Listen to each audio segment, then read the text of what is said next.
Today on the podcast, I am talking about Hashimoto's, autoimmunity, gut healing, and nutrition without super strict restrictive diets with Alison Marras.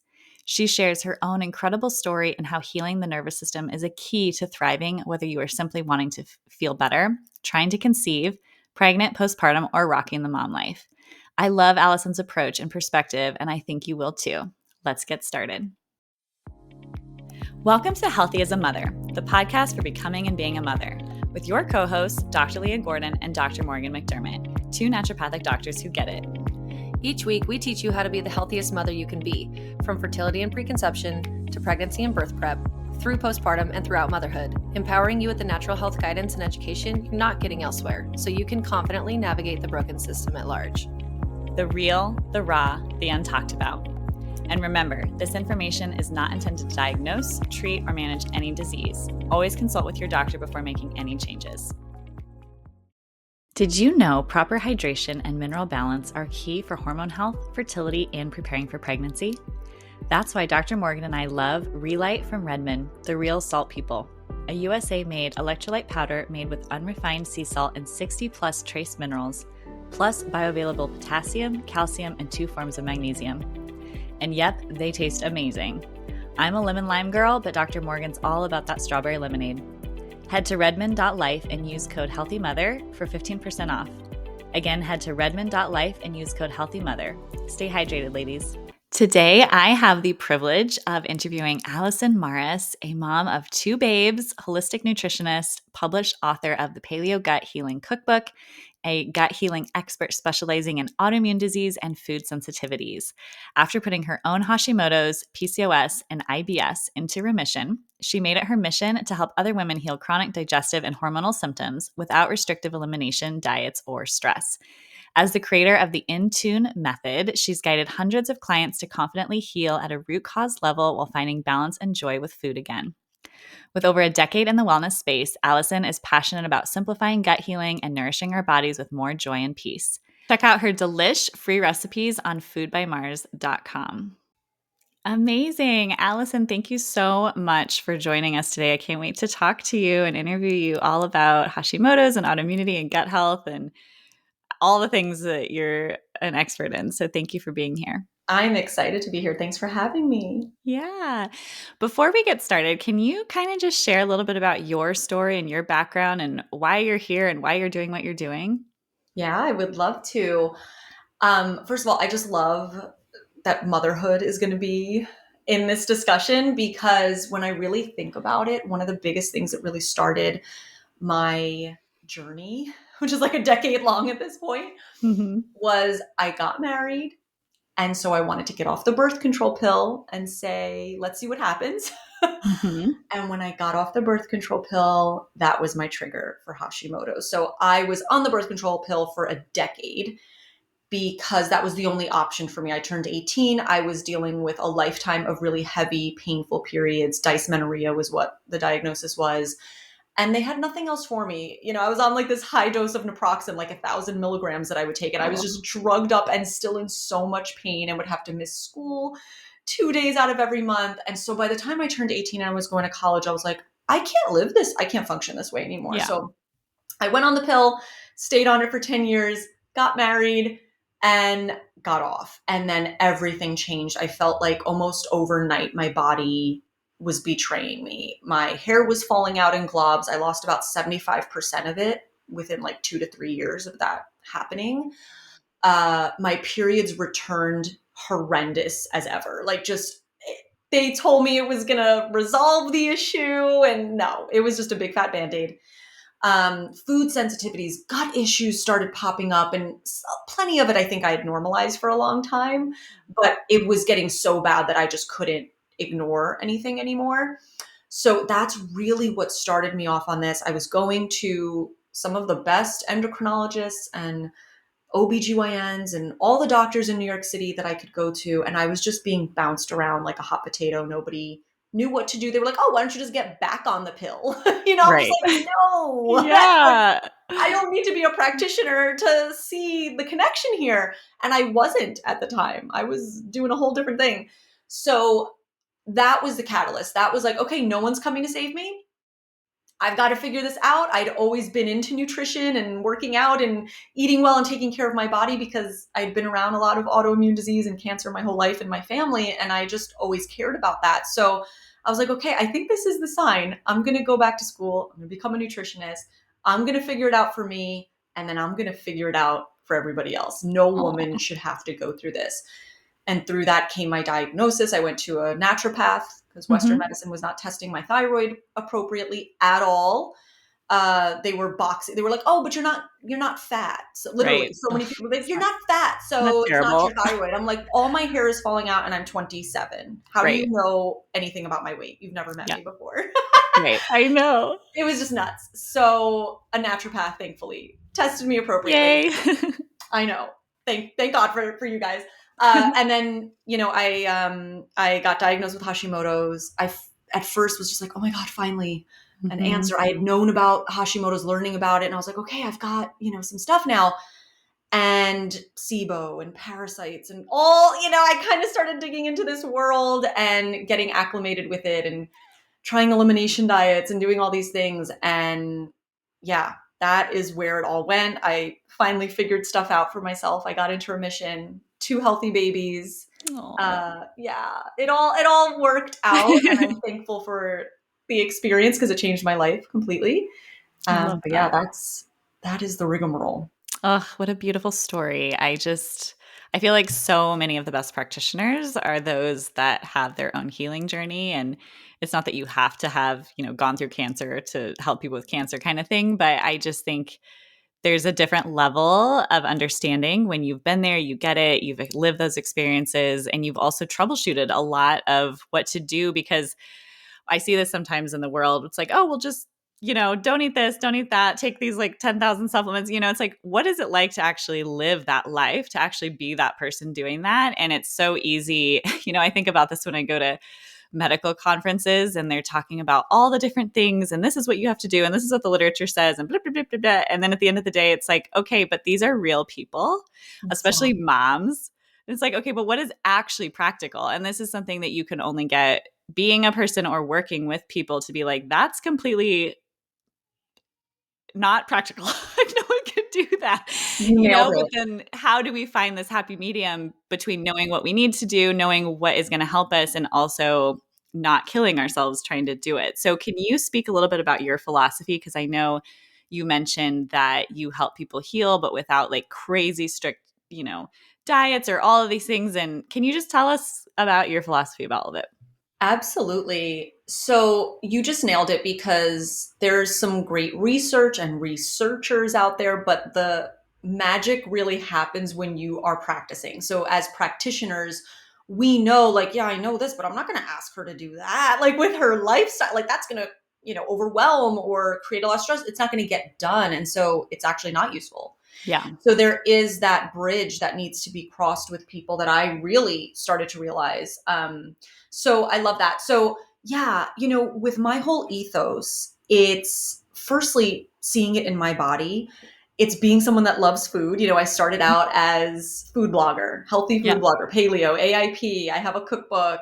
I went so deep into the food and the food is medicine piece of this. And that absolutely has a place. But like I always like to say, it is one sliver of the whole pie.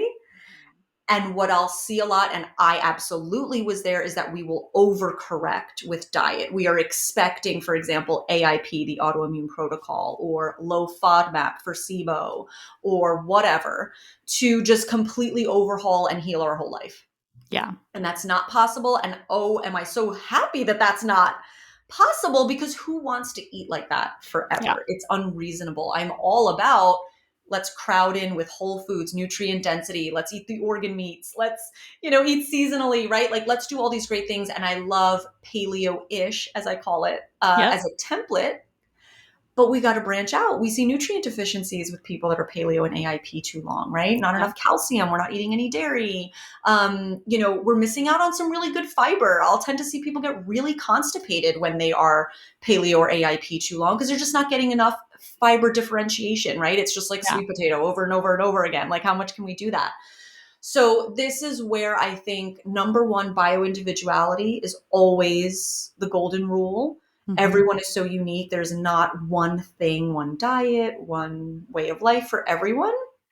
And it's really what I call my In Tune method, which is basically my coaching program. But it is the ability for us to get in tune with our body of like, okay, if I have this symptom, where is this stemming from? And what can I do holistically, not just with diet, but holistically to support it reasonably? So I love expanding people's diets and supporting nervous system regulation, because that's the first step of digestion, is like you have to be in the parasympathetic state before the food even touches your lips. And so when you really realize this, it's game changing, and it does open up your world a lot more. You're not freaked out about every diet that comes out, or whatever. If you're scrolling social media and they're like, don't eat this, and go on this new diet, it's just nuts. I think in my email something today just came about like the new honey diet, and I'm like, what? Don't even want to read that. Like, please, no. Like, just don't tell me people are just downing honey all day. I know. Like, just wild stuff, right? So that's where it's like just feeling confident enough to tune into your body and nourish it in a way that feels good. And I know we'll talk a lot about some tips for that today. That is really my ethos. I don't love to keep subtracting. I love that. I like to start adding. Yeah. I love that so much. So let's back up for our listeners, because not everyone might know the connection between, you had mentioned the gut a couple of times, you mentioned the nervous system. Can you speak a little bit about autoimmunity, what it is, and why we are talking about the gut and the nervous system in that conversation? Because I think even in the conventional medical model, that's not a part of the conversation as much as it should be. So can you just kind of break that down for people who maybe don't even know that, oh, maybe I have these symptoms like you're describing, or maybe I've just been diagnosed with an autoimmune condition, and why it's important to look at the gut and the nervous system, like you said? Yes, I love that. So with autoimmune disease, it's essentially like this hypervigilant immune system state, right? Where we're seeing, I don't want to say that the immune system is attacking us, because I don't believe that. And I know there's been a lot of research to say, well, let's poke some holes in that. But I think in the old paradigm, or even in the Western medicine paradigm, people are still very much told like, oh, your immune system is attacking your body, your tissue, your glands, whatever. No, I don't subscribe to that. I don't live in a body that's attacking itself. I just like to say your immune system is overacting, overacting up, being hypervigilant for some reason, some good reason. Your body is smart. We need to just figure out why it's acting that way. And we know there's a lot of reasons and a lot of contributors and causation, but what's happening is something's getting hit. In that hypervigilance, in that attack, something's getting hit. For me, having Hashimoto, it was my thyroid. And so I just know the signs and symptoms for that. The hair loss, I was always so cold, very poor circulation. Like my hands or fingers would be blue since I was a kid. Like just nobody knew why. Running under hot water, they would tell me, like, I don't know why. So I was just always kind of having these very hypothyroidism type situation. So there's often a lot of joint pain, inflammation with autoimmune disease. It could be things like different types of arthritis, celiac disease, lots of different things. Psoriasis we see a lot of, other skin issues that we'll see too. So there's a lot of different autoimmune disease, Crohn's, colitis. They're going to keep popping up in my head. A lot of different autoimmune conditions that we will see. And while they sound all different and they might have some differing symptoms, there's often a lot in common, and it's all stemming from that same thing of, why is my immune system overacting and why are things getting hit? We know to get the most bang for your buck with immune system and autoimmunity is to look at your gut, because about 70 to 80% of your immune system is located in the gut. So like Hippocrates said, all disease begins in gut. That's exactly one of the biggest reasons why. So I became so fascinated by saying, all right, like, let's work smarter, not harder here. Let's optimize your gut. And it is a very long process. Like I said, beginning in the brain, because we do need to be in the parasympathetic to then set off all the other little mechanisms. It's like a factory. If you think of I Love Lucy with the chocolates on the factory, we're just like this domino effect. And so much support that we can actually bring to the gut actually really does begin with the nervous system of just saying, I'm eating in a calm, present state. I'm managing resilience in my nervous system where I can deal with the stress and I can deal with, the stress management. And so we're just like oscillating between the two with more ease. And so that can really help with our gut, because so much of healing and digestion happens in the parasympathetic, or what's also known as rest and digest. And that's the opposite of fight, flight, freeze, which I'm sure most people have heard about. So the more we can strengthen this muscle, so to speak, the more we can, support that gut brain connection, vagus nerve, all these incredible things you might hear about in this field. Really, that is the play. That everything else starts to make sense. The diet begins to open up more. Food sensitivities aren't so much of an issue. Your immune system is not being so hypervigilant. You're absorbing your nutrients. Everything is starting to click now. So that's what we want to really see with that. I love that. So when you work with clients, do you typically start with nervous system stuff? Are you looking at the gut first? Are you doing testing first? Are you looking at the diet? Like, walk me through. Actually, let's just play pretend. Yeah. There's a woman who comes to you. She's trying to get pregnant. She's had a miscarriage, and labs come back. She has Hashimoto's, a positive ANA, which is another marker of autoimmunity. Very stressed out, and wants to get pregnant, obviously. Like, what would that look like in your world? Like, where would you start? And then maybe sharing some practical tips too from the nervous system perspective, because I think people hear like stress is a thing, but like, what do you actually do about it? You know what I mean? Absolutely. I love this. So what we would want to do is not start with labs just yet. So she just had some labs. She knows there's antibodies. She knows there's some other mystery autoimmune stuff possibly going on. She knows she's miscarrying. The thyroid is needing some love. So what we would start with is a functional symptom analysis. We want to really zoom out and optimize the body systems, because something that we do as humans is this like top down, like I'm smarter than you body. And I'm going to over engineer everything. And there's a supplement for everything and all this. And I'm just not about that. If we actually bring your body systems back online to do the thing your body wants to heal, it is a self-healing organism. Again, you're going to hear me keep saying smarter, not harder. Yeah. Like, let's just start with that. That is super powerful alone. So that's what we like to do. And so we're looking at all the body systems. We're looking at all the intricate pieces of digestion. And this is through a thorough symptom analysis that takes my clients like 30 minutes to fill out. And we present this big graph and we just show them, oh, these are your three main areas, babe. Like, if we start optimizing this, the body does the rest. Even though there's so much, sometimes we feel so inundated by the symptoms and I'm told this and I'm hearing that. We need to boil it down to that foundational piece so your body can do the rest. So that's one. And the way that we would support your body to sort of like optimize and come online, nutrition, number one. And like I said, we really want to be more expansive than contractive. We want to, of course, focus on whole foods. Yeah, we don't want to be eating garbage. We don't want to be eating refined sugar, of course. But we want to make sure it makes sense. I'm not someone that's like, never have caffeine or never, no. Like, let's see what's really supportive to you. So we start with that. I give people meal plans. Like I told you, I love food. Yes. I like to make it fun. I like to make it doable. And especially for moms, it's like, we don't want to be short order cooks. We don't want to be like, I make one meal for me. I make 3 meals for these people. No, it's enough if you have picky kids and all. I know. It's so hard. No. So I love to just like make base meals for the whole family. And if they want their bread or they want their pasta or whatever, let them add it in. So we start there. And then second, of course, if there's some really good supplements that can help, we want to look at that. And then the lifestyle tweaks, nervous system is number one. I get that started right away, because even to your point, a woman finding out, oh my God, I have Hashimoto's and I have this and I have this and I have this, and I'm having these miscarriages. Her nervous system has got to be a little fried, a little frazzled. Yeah. We're not scared of stress here, right? We're, in the sympathetic nervous system right now. That's okay. That's what we're doing to get up and go do life. It's not bad, but it's bad when we're stuck there. Yeah. And it's right. And we can't move in and out with more ease, and that our body's constantly thinking we're under attack. So why would it ever prioritize healing? Yeah. We're not going to live past tomorrow. It's worried about survival. So that is something we look at right away. And when I say nervous system, it can be as simple as, I'm going to share it with you for your listeners. I call it this 3-3-3 method that I like to do. And it's literally, can we designate maybe every time you fill your water bottle or go to the bathroom or whatever times of day. I like habit stacking. I like to just assign something and say, every time I go do that thing, I'm going to do this 3-3-3 method. And it's 3 deep diaphragmatic breaths in through the nose, out through the mouth.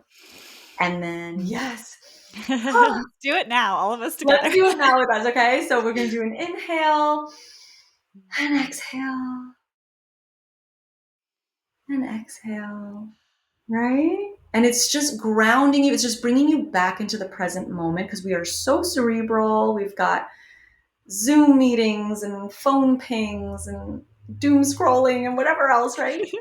Such a busy life. And so we just want to get back into the body. Then name 3 things in the room.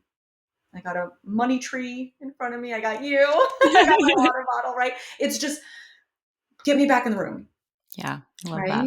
And then 3 body movements. And so jumping jacks, I love all these nervous system accounts, but it doesn't have to be anything fancy, guys. It doesn't have to be something you need to memorize or go research.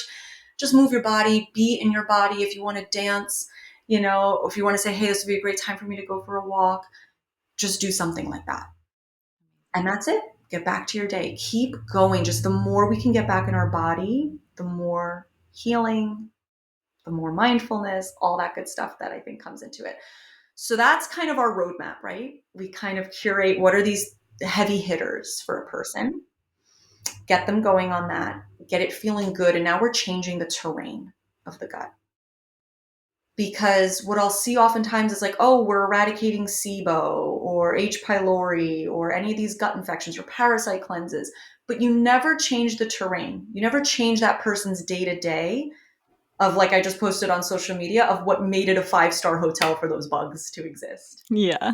Right? These bugs have nothing else better to do. We are hosts. They are coming in and they are staying. Like, they want to live. A round of antibiotics or antimicrobial, like that ain't going to do it. Maybe initially you'll feel okay, but coming from someone, I had SIBO 3 times back to back to back in a year. No, until I learned how to eat mindfully, how to really rewire my nervous system, how to look at those behaviors, right? That type A perfectionistic kind of attitude that I had. Then SIBO went away. Then Amazing. These things started opening up. Things started getting better. So we want to change the terrain. Then I'll do a GI map. Then let's look at some labs. Then let's dig deeper. It becomes so much easier and the protocols work. And you don't have to do them 50 times. And the person's already adopted the behaviors, the habits, the things you want them already doing. I find that when we do it all at once, or that those things become side notes, I don't find that the results, that any of it really goes the distance. So I like to get the long game in play first, basically. I love that. That's so great. Yeah, I think the practical tips, it's just so obvious coming from a person who works with people. I know in my experience too, it's like you have to actually do the practical things that a person is doing in a day-to-day basis versus like, this is this crazy protocol that, someone talked about in some article or whatever. And I love that because it's what people need to walk away from this from and be like, okay, I can do that. I love your 333 thing. How long do you do that kind of terrain work before you say, okay, now let's look at, a stool test, or are you working on food changes? Like, do you ever pull certain foods? Do you find people have true food intolerances, or is it any reaction to food is sort of an imbalance somewhere? Agree. The latter, what you said. So I think any reaction, of course, if it's a whole food, if it's some garbage, it's like, well, it's some garbage, or, I can't drink wine. Red dye. It's not like I'm allergic to red dye. I know, like, how that's on the MRT food sensitivity test. I'm like, well, I don't want you to eat that anyway, just because it came up green. Like, we don't want to eat that. So yeah, for me, it's like, and it's changed over the years where I used to run food sensitivity tests and GI maps as step 1. Because that's what I was, kind of trained to do, of like, no, test, don't guess. And then it's like, there's a lot of educated guessing you can do in the beginning that everyone's going to benefit from. Yeah. And to your point, it's like, so to answer your question, I like to do about 6 weeks, 4 to 6 weeks of at least getting those really good habits in place. And yeah, if someone's eating gluten, if someone's eating or drinking alcohol, just like kind of, we need to clean things up. Things have snuck in or whatever.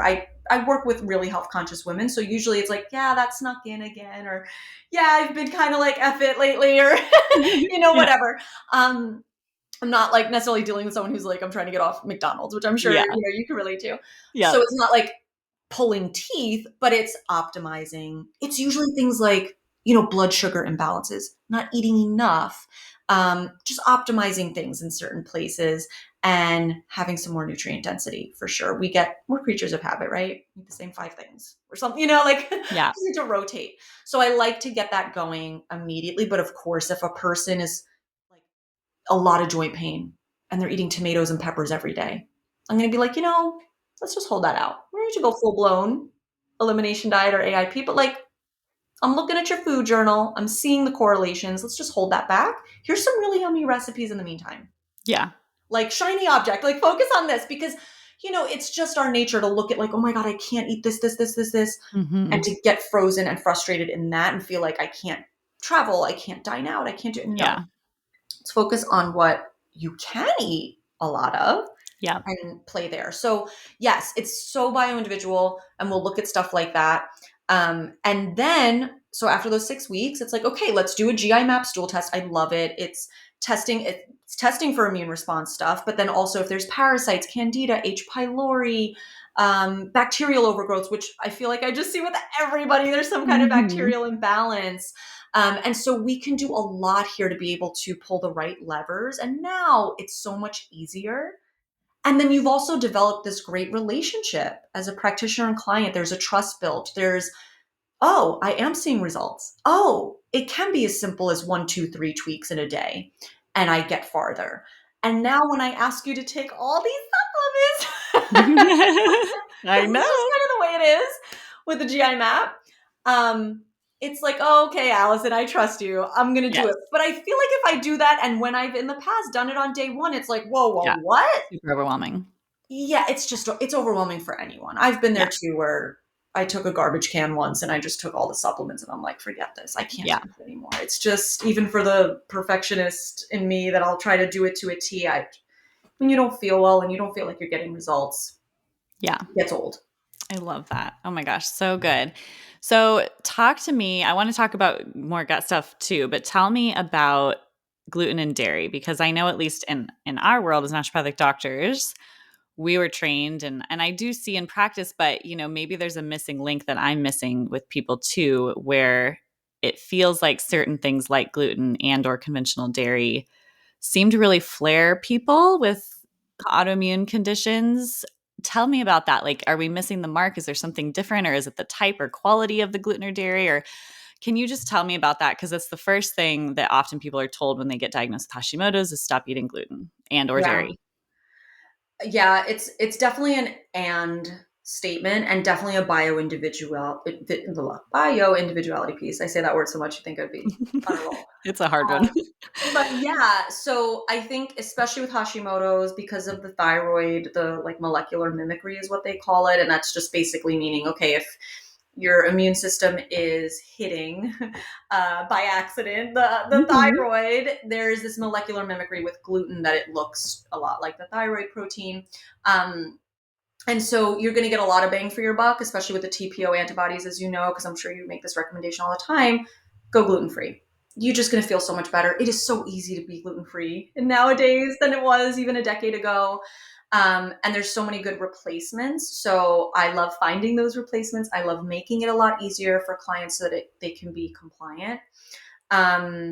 And then there's also the skincare. Like I had to overhaul my skincare. That was a sneaky place that I was. So you did pull out gluten. I did. I pulled it out because it was bothering me. So, I would see little things where it's like every time I got a little bit better, my TPO would just keep going down. So that was a thing, right? There's been direct studies that will help with TPO. So for gluten, yes. I used to also, no dairy. It's so inflammatory. I eat cheese every single day now. I don't even get a zit. Oh my gosh. Now it's not like Kraft Singles cheese, right? It's like really cheese whiz. Good quality. It's like Greek feta cheese, it's like sheep and goat's milk. I can do some A2 like cow dairy. I'm talking like the poison is in the dose, guys. And again, it is bio-individual. But if I were getting like hormonal issues or cramps or weird period stuff or zits or anything like that, that would be like a first indicator for me with the dairy. Everyone's a little bit different. If it's a digestive reaction, if it's skin breakouts, whatever it is, or inflammation, like pain, that's your answer. Not right now. Not right now, or maybe not at that dose, or maybe not that kind of quality. Gotcha. That's my answer for that. Because what I will say is, especially pregnancy was a good teacher of this for me. I was craving dairy so much in my first pregnancy. That's how part of the reason I knew I was pregnant. I was like, why am I craving dairy? I haven't had it in years. Yeah. And I just needed that calcium. That bioavailable calcium is like, it's so good in the dairy. So I think that the more resilient our gut is, the more we're patching up those holes in the intestines, right? With leaky gut, hyper intestinal permeability. I think we can get so much more back, and that we can handle a lot more, and we can go for good quality dairy. I literally have a client right now. She's an MD, a lot of immune system issue, like a lot of autoimmune issues, a lot of things. Dairy was one of the first things we actually got back for her. Which is what she's like, I cannot believe this. She's like, I'm so freaking happy. That's amazing. And it's so exciting. Yeah. And she's like, and she's going out of her way to get like good stuff and go to farmers market. And that's beautiful. But she's so happy. Like even just that happiness factor is so important. Yes. Right? Like we want people feeling better. We want people feeling happy around food. And so everyone's just so unique with that. But I would say at least at a bare minimum, gluten-free, you're going to feel a lot better. It's usually worth it. Have I seen people reintroduce it? Yes, I have.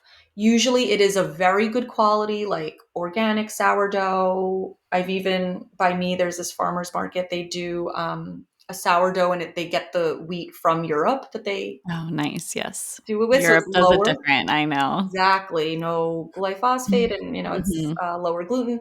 So again, it becomes this quality thing. I had a celiac client go to Paris, eat a real croissant, and she was fine. She's like, okay, I figured out. I just have to move to Paris. I'm like, there you go. I know. I mean, I'm sensitive to gluten and dairy, and I would love to not be, and I can eat it in Europe. And this is an interesting thing too, which I want to back up and talk about fertility some. But I know for me, when I was pregnant, I also craved dairy. And yet, I mean, I ended up having a C-section, which is like not what I wanted, and all sorts of stuff. My gut is not in a good place right now. I'm actually about to start my own new gut healing journey. But as soon as I was not pregnant anymore, I started reacting to the dairy again. So, that's like a whole thing. So let's back up and we'll talk about fertility, and then we'll talk about maybe pregnancy and postpartum and just some of the tips that you have for women out there. Let's take a quick break to hear a word from our sponsors. There are so many factors that impact egg quality. Stress, toxins, and energy issues are just a few. Stress and toxins increase oxidative damage that negatively impact your eggs, and eggs need adequate mitochondrial energy to mature properly. It's so important to support your eggs no matter where you are along your fertility journey. I personally love Needed's egg support product to do just that. I helped design this formula, so I obviously love it, but even if I hadn't, it would be the one I would recommend to my patients and clients. This formula is an antioxidant and mitochondrial powerhouse that supports oxidative damage and the energy powerhouses, mitochondria. It has key ingredients like L-carnitine, green tea extract, PQQ, and ALA. I love pairing it with Needed's prenatal to get your essential nutrients, as well as their CoQ10 for an antioxidant boost. Visit thisisneeded.com and use code HEALTHYMOTHER at checkout to save 20% off your first order. Again, visit thisisneeded.com and use code HEALTHYMOTHER to save 20%. Okay, now back to the show.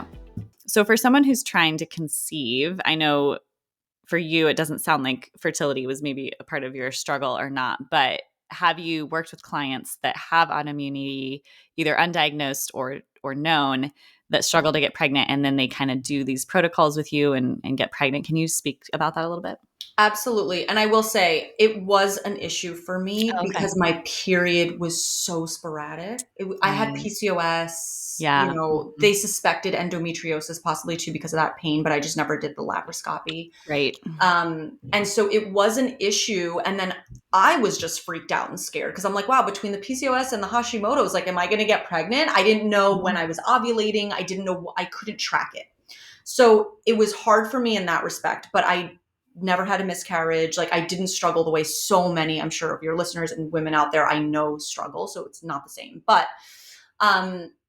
what I would say is yes. So when we're healing the gut, what we're also looking at is healing detoxification. We're looking at liver support. We're looking at all these things that's going to help with hormone balance and nutrient absorption and all these key things. So that's going to be huge. In terms of fertility and tips like that, so that's one of the biggest things is like I'll see people that were either not eating enough or not absorbing the nutrients, and that's so huge. I'll see people overworking out, just like over exercising. So we're constantly burning out the adrenals and the thyroid, and then that's problematic. And then we'll see people that are just going completely undiagnosed for thyroid issues. Yeah. And that's really, really sucky because it breaks so many times we've caught it where I'm like, it's your thyroid. Yeah. I'm like, we'll get that tested. And their mind is blown that like they weren't tested for that. And they're like, that's why I had 3 miscarriages. And it's like, I know. Isn't that crazy? It's heartbreaking. It blows my mind. It's so simple. It's so simple to test. So simple. Yeah. Amazing. Okay. Thank you for that. And yeah, for anyone listening, just know that the thyroid does play a huge role in getting pregnant and staying pregnant. And autoimmunity also can cause inflammation and all of these different things that can also prevent getting pregnant. So if you're trying to get pregnant, know that this kind of work is really important, especially before. This is why I'm so passionate about getting to women before they want to have kids. But a lot of times that's not when people come to us, right? They're like in the middle of that world and want it yesterday. And it does take time. And that is probably the hardest thing I have that experience with. I don't know how much you work with clients who are trying to get pregnant, but it's hard to tell people that we have to pause and put a break on things. It is. I'm so with you. We do have it a lot. It's not like our specialty, but absolutely we have it quite a bit. I actually had a conversation with one of our clients right now. She's got a couple of autoimmune issues going on, not necessarily Hashimoto's, but she's got some thyroid stuff. She's got a little bit. And here's what I would say too, is like, so she wants her second kid. She had a first kid, but she's had some miscarriages leading up to her second. And so she's got this perfectionistic to-do list going. Is it mold? Is it this? Is it that? Let's going down the list. Now, this is very valuable in the sense of, okay, yeah, let's figure this out. But at the same time, it comes back to that nervous system piece of like, if you don't feel safe in your home, you don't feel safe in your body, we have a big problem because safety is also a number one prerequisite to getting pregnant. Yeah. Your body is very smart. If it's not safe to bring a child into the world, why would it? That was a big problem for me. I was really scared of what was going on with me. That's why I say, like, I don't live in a body that attacks itself. Yeah, I love that. I love that because your thoughts are powerful. So powerful. So I'm with you where so many times I'll make sure that the client, I'm like, are you okay with taking about a 6-month pause while we really look through everything? And as long as they are, it's like, okay, great. It's not because we're going for perfection in the next 6 months, but we want to optimize. And this can be such an incredible ripple effect. You're going to pass this down to your kids when you have them. You're going to teach them and you're going to figure it out before you're a zombie, when the baby comes. And how great is that? So I try to focus on these gifts of why we were given this beforehand. But yeah, that's my little aside on that. And then I do also want to say for autoimmunity, you just said it with your dairy situation. So our immune system is suppressed in pregnancy.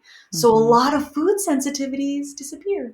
I know, it's really fun. Isn't it? Why? It's so fun. People go into remission with autoimmune. Now, some people don't. It's not everybody. Or unfortunately, some people, they get triggered by a pregnancy, especially with Hashimoto's. We'll see that like post-pregnancy too. We've seen that a lot. It's different for everybody, but for me, certainly it was like, oh, whew, I could do anything I want probably, and I'm fine. So there is that aspect too of like, yeah, let's get healthy. But progress over perfection. There is no like, oh, the gates of heaven open up. This is the perfect time to get pregnant. Just feel it enough, feel safe enough, feel like you've ticked enough boxes off and you're feeling better that you want to try for it and that you feel safe in your body. I love that. So what are your top recommendations for a woman either in fertility or pregnant or as a mom who, is listening to this to have a healthy pregnancy? Yeah. I think it really does start with that safety piece and that trust with your body. Because when we're dealing with chronic illness, autoimmunity, I think that is tested Yeah. a lot. Or with the fertility struggles. Yeah. A lot of us will start to have this narrative of like, my body's broken. My body can't do anything without a supplement or an injection, or like what it's like, I need to top down, do everything. I came to this humbleness. Well, maybe that's not the word, but you know what I mean? Like just this humility. There you go. Mhm. Yeah. Humility, Perfect. Yep. respect, awe for my body. When I got pregnant the first time, that I'm like, oh crap, you do know what to do. Yeah.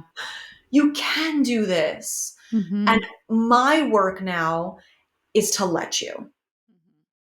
So that's a little bit of the mind. I mean, I kind of always have to start with the mindset and the nervous system, because I really think that informs how so much will go. Then absolutely, let's eat well, right? Like, let's stay hydrated. Let's get clean water. Let's go out and move our bodies. Like, let's be in our body. Let's do the nervous system regulation. And then let your body do the rest, what it was designed to do. That's the thing that we forget, I think. So to me, that's everything. Even like in the first pregnancy, I was really nervous. I was like, what if I miscarry? What if I, I was just very, very nervous. And that was my work, to manage that. Yeah. Luckily, I had signed up for yoga teacher training before Nice. I knew I got pregnant. And I was locked in, deposit in. The teachers were like, we're both moms. You can do this. You're not getting out of this. I'm like, shit. And I went and I had the worst morning sickness for the whole time. And I had to sit there meditating for an hour in silence, an hour every day. That's crazy. Well, I was just nauseous. It felt terrible. And it just taught me to, right? Be in the body, trust. Yeah, okay, discomfort doesn't mean that that's bad.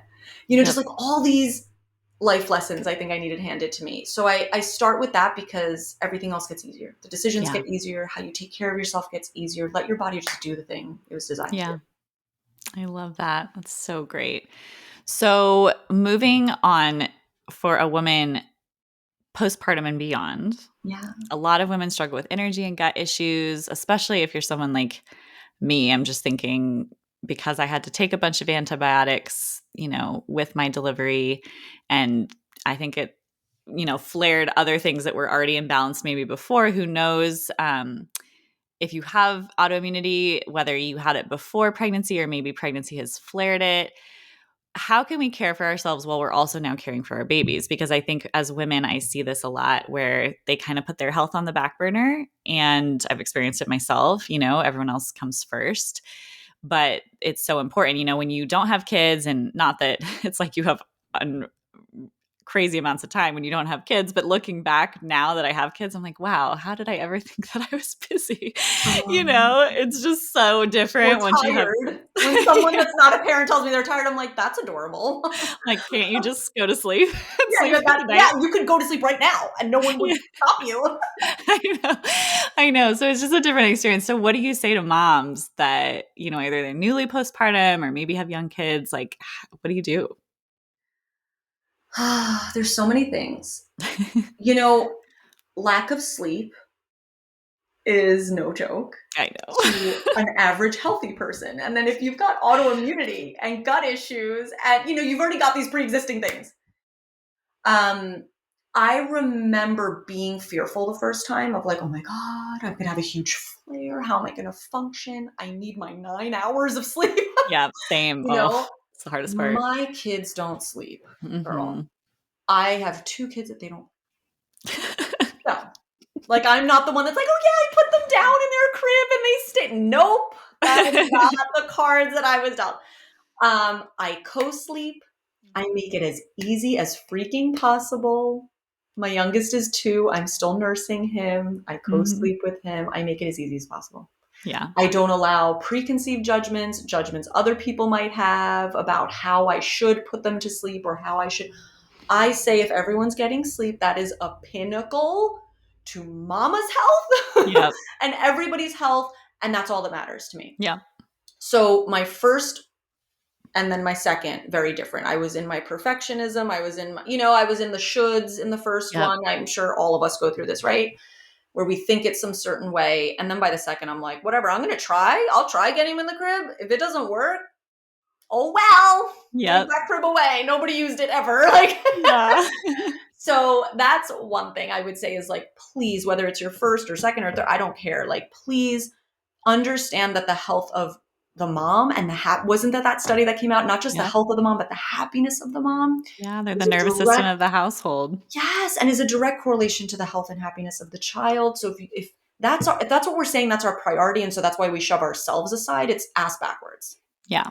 We have to say, I pour into myself so that I overflow to everybody else, not I'm over here pouring from an empty cup, Yep. giving, the bottom of that picture Of to that everybody that cup. nobody wants. Yeah. It's not helpful. It's not helpful for you. You get resentful, all the things. So I would say there are ways of doing that won't feel like you are having to make a choice or a distinction between you and baby. For example, for me, I was like, I'm co-sleeping. Yeah. I have Hashimoto's. I am a freaking zombie. It is dangerous for me to be up and down and up and down. Yeah. Truly. I was scared I'm like, I'm going to drop the baby. Like, this isn't Mhm. good. So I made that decision to like find good resources on how to do it safely, on how they do it in other countries, on following these Mhm. really great co-sleeping accounts. And that's what made sense for me and my family. Yeah. Nursing, until age 2, 3 for me has worked really well. And I respect everybody else's decision too. Yeah. So those are some things. If you're someone who's like, I can't nurse, I need to, great. Like, you do what you have to do because they want a healthy, happy, present mom and need Yeah. that. Yeah. So I think that's number one. Number two is just like some tactical stuff of like, can we meal prep? Can we take 20 Mhm. to, I have on my blog, if you guys want it, my 20-minute meal prep that I do without fail. It's just ground meat, shredded veggies. I could do 2 skillets of it. I season it up different. That is a base meal for breakfast, for lunch, Mhm. all the things the kids eat from it. It makes it so much easier. I'm getting my I love protein, that. I'm getting my fiber, I'm getting, all the things. So there are just some smart little preparatory measures we can be taking that really don't take that long. I promise. You can even just be saying, and in that 20 minutes, I'm going to set up my supplements for Mhm. myself. And it's not a 3-hour meal prep. That is Yeah. completely unreasonable. I don't enjoy that. I just want Yeah. something that's short and will set me up. So that's the other thing. So it's like our sleep and our nourishment are getting taken care of. And then we're being present and we're trusting that even if you're sleep deprived or, it's just a lot, you don't have a lot of help, there's no village, all the things that we go through, it's temporary. Yeah. And I often will just remind myself, I was made to do this and this is temporary. And I Yeah. just keep going. Oh, I love that. These are such good tips. I'm definitely going to check out your 20-minute food prep. I Yeah, get actually it, girl. sounds like a super posh thing to do, but we just hired a new nanny, but I never look for nannies. I look for nannies who can cook for me. Amazing. So I it's a love part of she's amazing. that's My great. Melissa is her name, and she is awesome. And I had a similar experience in our old when we lived in California. We live in Idaho now, and I know not everybody can do that, but if you are going to be paying for childcare or you are going to be bringing somebody in, maybe I think a lot of people don't even think they can ask that, or try to find Right. someone who can also help with food because it's such a big thing if you are a person who does work, and Yes. can't be there. Even if you can be there all the time, it's so much work. Yeah, So whatever help you I can get, please take it. yeah, because we're meant to live, in community, and we Exactly. were never meant to do this alone. And women, I think, are told, and the image is portrayed to us that we need to do all these things and have this perfect house and our happy kids and our perfect Mhm. health and all these meals. And it's like, practically, you can't do it all. And we are meant to have help, and not everybody has, family, or even if you had family near, it's not like they're your free, everything. So I think that's another thing, to just give people permission to get help if they can afford it, or even if they co-share, like not co-share, but another idea is we did a postpartum meal prep like soup party when I was Oh, pregnant. I love that. And so all my friends got together, they made their own soup and brought it in their Instant Pot. Almost everyone made the Instant Pot. And we all sampled everybody's soup. So it was a fun little get together, which is so beautiful as a community as medicine. And then I got to freeze all the soup, and I had a full freezer. And I know that we did that for postpartum, but you could theoretically like rotate every month and have Absolutely. a monthly get together with your friends where every person's like gets to be the center of receiving, or you take on half or whatever. Like there's ways that you can get creative if you just feel really overwhelmed with food. And I love that. I'm totally going to check out your meal prep thing. That sounds great. I love that. And you just hit on another huge thing, which is community. And we Mm-hmm. don't heal in isolation. That's something that I try to tell my clients a lot, because we're super women, right? Like we take it all on, and it's all got to be on. And it's like, why? Let's stop wearing that as a badge of honor right now. Yeah. I had to have that beat into me the hard way. So it's like you could go that hard way, or you could go, you could just kind of like collapse time and take the lesson right now and get uncomfortable with accepting or receiving, and Yeah. until it becomes a little more comfortable. I love that so much. And even if you're someone that it's like, maybe like for us, right, we have a lot of friends or colleagues that are health and wellness focused, but if you want to join an online situation or make friends on social, Mm-hmm. whatever you have to do, I love that idea. So great. Yeah. That's so great. So a couple more questions.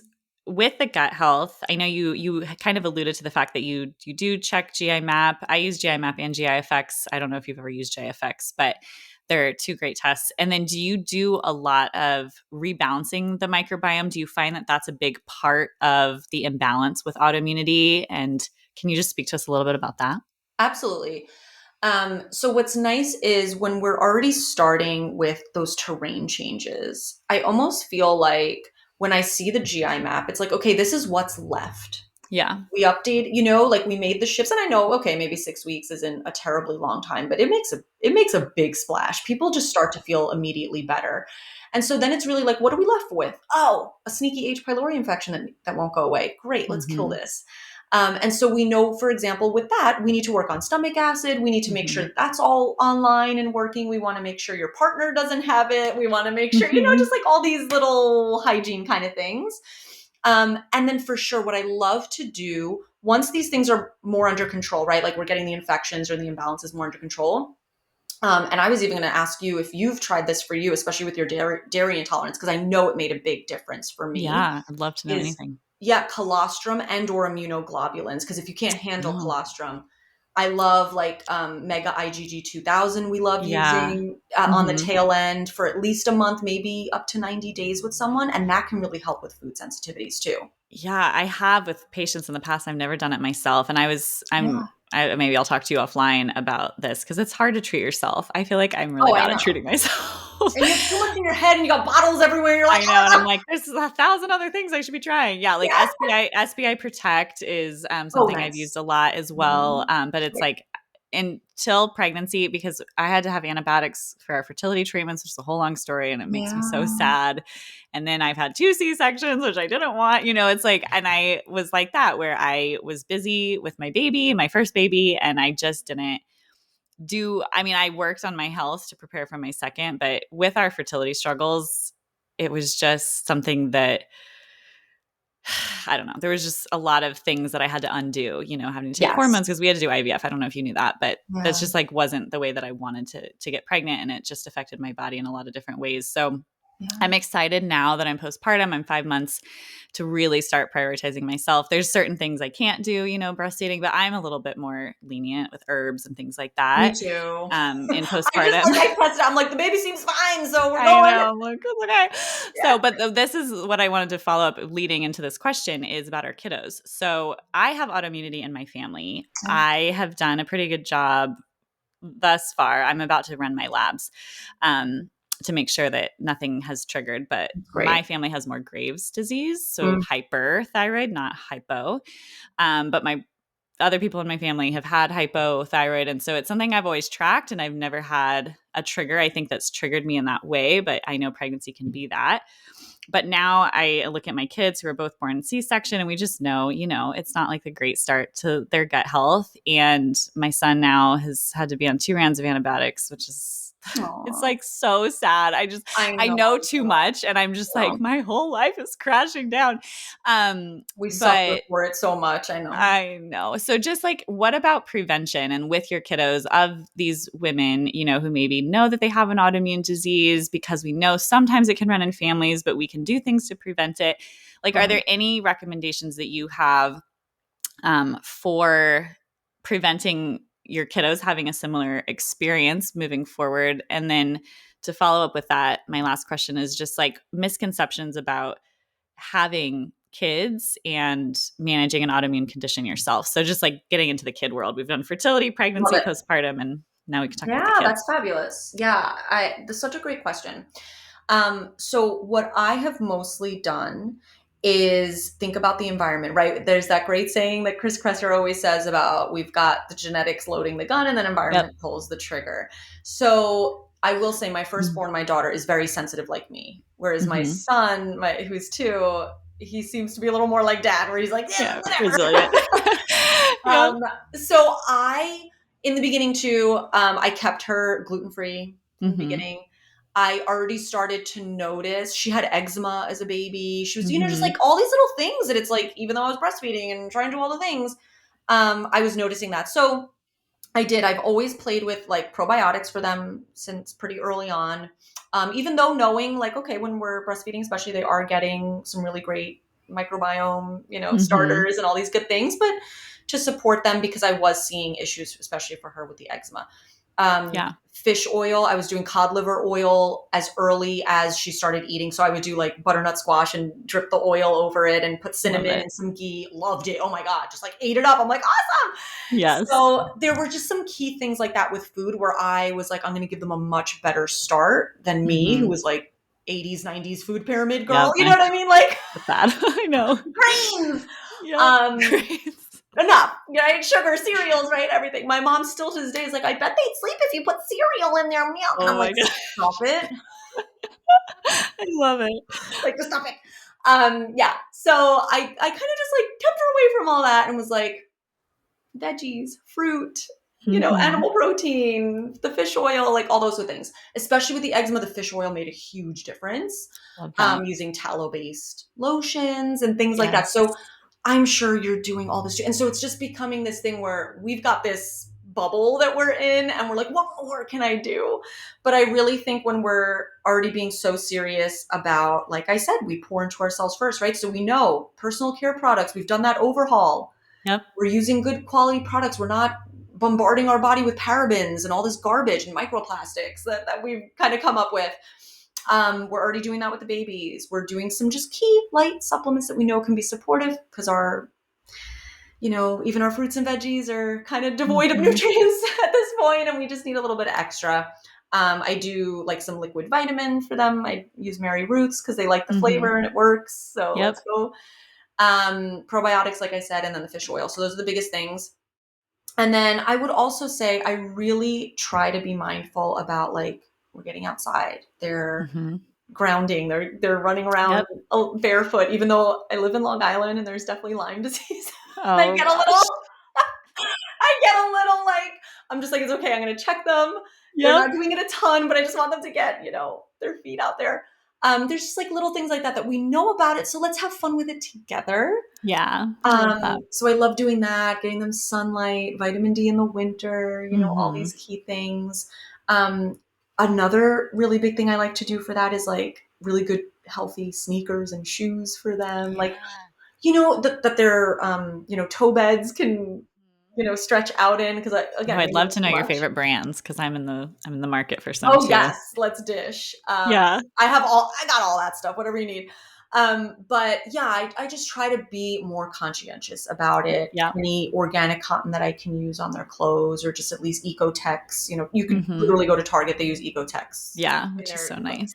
Yeah. It's nothing, I'm not necessarily breaking the bank or anything. So there's just some key things like that I am looking at the environment and I'm trying to be mindful. Now, here's what I'll say. It gets dicey when they go to school. I know. To say that I have lost a lot of that control. Yeah. So my daughter's in kindergarten. She started in like a pre-K. She was home with us since then. That was tricky. So I did delayed vaccinations. And in New York, I mean, we give the max amount of all the vaccines. And I wanted to be very slow about it. I wanted to make sure if she was having any reactions or any weird things that I could just slow down and control that. I know not everyone can control this if they they're sending their kid to daycare, or there's just different state requirements. But for me, I just went as slow as I could. We did one a month, especially for my daughter. I will say she had histamine reactions the first 3-4 months, just like crazy rashes, weird reactions to stuff. So I just kept an eye on that. I did the very best I could with it. She is fine. Great. She's healthy. She's in school.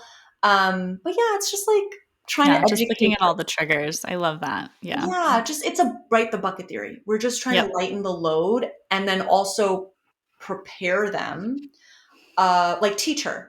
So when we're at a birthday party and all the kids have red food dye on their face from the cake, and she wants it, and it's like, I'm not going to give her an eating disorder. Yeah. But I do also try to just educate her, like, hey, how do you feel when you eat a lot of that cake? Yeah. Because I notice you're having 1 million temper tantrums ever since. How do you feel? How do you feel? Do you feel really, cranky and then really tired and grumpy? And she's like, yeah, I do. So I just try to point it out, help her notice it, and make sure the rest of the day she's eating really well. I love that. Yeah. I think that's kind of the approach of me and a lot of our friends, which I think is a really balanced approach because there can be extremism in this space too. And I think in the autoimmune space, that can happen where you are so afraid of everything. And there's this help. I find this in the fertility space. There is this balance that you have to find between knowing what to do, because if you don't know anything, that's not great either. But then also not so obsessive where it becomes almost a disorder in itself. And that's dysregulating the nervous system. And it is a hard balance to find, I would say. But it sounds like you do a really good job personally and also with your clients. And I love that approach. And I think the more that we can practice that and model that as well is so helpful. So to wrap up, kind of, I don't know, or I guess there's one more question we didn't answer, which is any misconceptions about having kids, and with an autoimmunity? I think we touched on it a bit because, for example, I was just really scared that in sleep deprivation, I was going to get really sick. I will say I have not slept well in 6 years, guys. And I'm running a business and I am supporting my house, my family of 4. I have never been happier or healthier. Yay. And it's not this perfect goop 3-hour morning routine, the opposite. I am often stressed and frazzled and freaking out and crying sometimes. I am, it is not perfection over here. Motherhood has taught me what I need to learn. Yeah. And it continues to. Our kids teach us way more than we ever will. It is this like opportunity, more healing, more deeper dive into healing. I think I've told you guys, right? Like I'm a New Yorker. I'm this perfectionist type A. Like that's just kind of what I've always come from. That's part of the healing journey for me. Yeah. And I see it a lot with autoimmune. Type A for autoimmune. That's kind of like my joke is what I'll see a lot. And my kids have taught me that's like not real.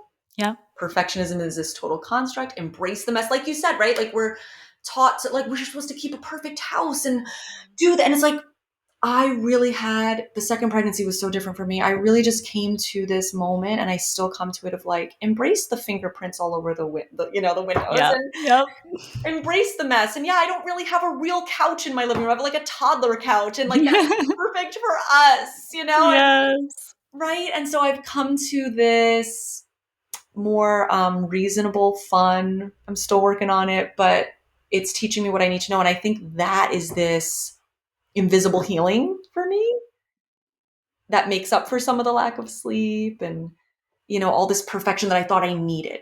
I think when you are trying to be health conscious or take care of an autoimmune disease, you really think you need the 3-hour morning routine and the red light and the this and the this and the trampoline and the, just like all these things. Love a good biohack. Love those things. That's fun. I don't have time for half of them. Yeah. And I'm healthier than ever. So I think it's just an important reminder. Our kids are actually bringing us the healing we need. I love that. Be with them. Let's be with them. Let's get on the floor and play with them. Like that's all the healing you need most of the time. Yeah. Oh, that's so great. Is there any last minute words that you want to wrap up with and then tell people how they can get in touch with you? This was such a great conversation. Thank you for having me because often get to talk enough about the motherhood experience. Yay. So I love it. No, I think we covered everything, but if not, please come connect with me. I'm over at Food by Mars on Instagram is where I hang out the most. I have a blog filled with free recipes, foodbymars.com, and all the freebies you could want, like that 20-minute meal prep. I've got an awesome ChatGPT bot that will plan your meals for you. My moms especially love it because it saves time. You can say what's in your fridge and it will make it for you. And to your point, give it to someone else to cook if you want. Yeah. If you want the plan. Exactly. And if you don't want to cook it, give it to someone else. Why not? So yeah, that's where you can find me and work with me. I've got my application on my site and I got you. Amazing. Thank you so much for being here. This was awesome. And yeah, I just think everyone's going to really benefit from all of your wisdom. Thank you. Thank you.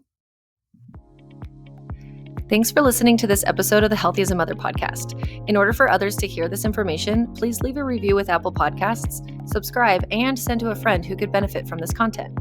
We're so excited to share more on becoming and being a mother next time. And please remember that the ideas and views of this podcast are for informational purposes only and are not intended to serve as a substitute for medical care of any kind, including the diagnosis or treatment of any illness or disease. Consult with your provider before integrating this information into your own care plan. And remember, a healthier future starts now, and it starts with you.